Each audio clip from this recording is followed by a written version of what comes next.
Alrighty, I have an update for you guys today. So a huge thank you to Craig who flew the drone and filmed this for me.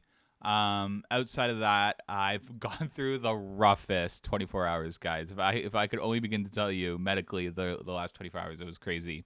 But obviously some really exciting things going on at Daredeviler that we haven't seen on any of these models before. So I wanted to go over and talk about it with you guys. And yeah, so as you can see there, if you guys saw previous videos, Brian Fleury on Instagram uploaded a video showcasing them cutting supports that you see right there yesterday in the park. And then today they have this new customized support that's been added in. Again, this is all manufacturer approved. And there is a story to this, by the way, that a lot of newer enthusiasts don't know about. So for those of you that don't know, Canada's Wonderland's flight deck came with a slight design flaw due to the footing map.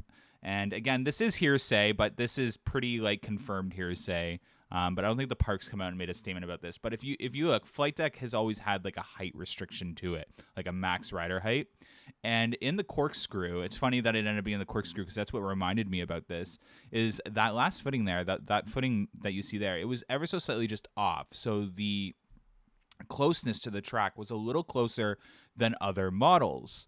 Now, that doesn't speak to other footings on the coaster or other supports and why they're cutting up those as well and why other coasters aren't doing that. But all I can tell you is Canada's Wonderland has some of the safest standards to follow in the industry, and this is a pure example of that. So essentially that is that footing and support column that has led to that height restriction. So I can totally see why they've had to modify it a little more than you're seeing them modify the other supports. So I just thought that was really cool information to kind of like pass on to you guys, for those of you that may not have heard of that or ever known about that. But yeah, Flight Deck has always had that slight modification compared to others in the corkscrew, and I think that's what we're seeing there. Now, I am seeing signs that they are nearing completion of this because they're getting the trains ready again. They've offloaded all the test dummies, and they've moved one of the trains into the station. So I think after they get this specific support column done, we could see testing start again. So as you see there on the ground, there's those cut up supports just laying on the ground there next to the cherry picker.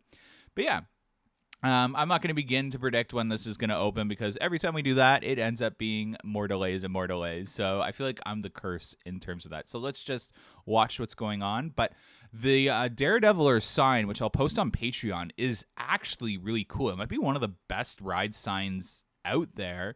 It makes me really jealous that Alpenfury's is so terrible compared to Daredeviler's. I wish Alpenfury's had a lot more attention to it, like the Daredeviler one. But I'll post the Daredeviler sign on Patreon because I'm just not going to post it here. Anyways, thank you so much for watching the construction update. I just wanted to get this out. I am recovering currently. But yeah, thanks so much, guys. Have a good one. Bye.